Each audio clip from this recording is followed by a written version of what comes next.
দেশনেত্রী বেগম খালেদা জিয়া, আমাদের ভারপ্রাপ্ত চেয়ারম্যান তারেক রহমান দলের পক্ষ থেকে আমরা মহান মুক্তিযুদ্ধে যারা শহীদ হতেন তাদের প্রতি আমরা যারা গভীর শ্রদ্ধা এবং কৃতজ্ঞতা জানাচ্ছি আমাদের দলের প্রতিষ্ঠাতা মুক্তিযুদ্ধের ঘোষক শহীদ প্রেসিডেন্ট জিয়া রহমানকে। একই সঙ্গে আজকে আমরা পরম করুণাময় আল্লাহ তাআলার কাছে প্রার্থনা করছি, আল্লাহ তাআলা যেন এই দেশের প্রথম নারী মুক্তিযোদ্ধা এবং বাংলাদেশের গণতন্ত্রের অতন্ত্র প্রহরী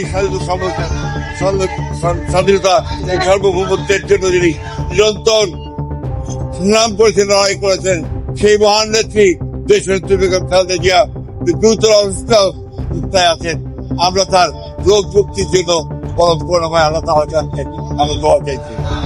একই সঙ্গে আমাদের নেতা তারেক রহমান যিনি আজকে নির্বাচিত অবস্থায় বিদেশে অবস্থান করছেন, তিনি আমরা আশা করছি যে আগামী 25 ডিসেম্বর তিনি দেশে আসবেন। তার এই দেশে আসা যেন গণতন্ত্রের লড়াইকে সংগ্রামকে আরো বেগবান করে, সেই জন্য আমরা কাজ করে যাচ্ছি।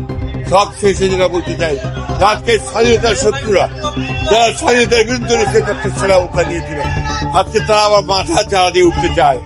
বাংলাদেশের মুক্তিকামী মানুষ, বাংলাদেশের স্বাধীনতাকামী মানুষ, বাংলাদেশের গণতন্ত্রকামী মানুষ তাদের সমস্ত ষড়যন্ত্রকে নস্যাৎ করে দিয়ে অবশ্যই বাংলাদেশের স্বাধীনতা সামগ্রীকে অটুট রাখবে, গণতন্ত্রের প্রতিষ্ঠা করবে ইনশাআল্লাহ।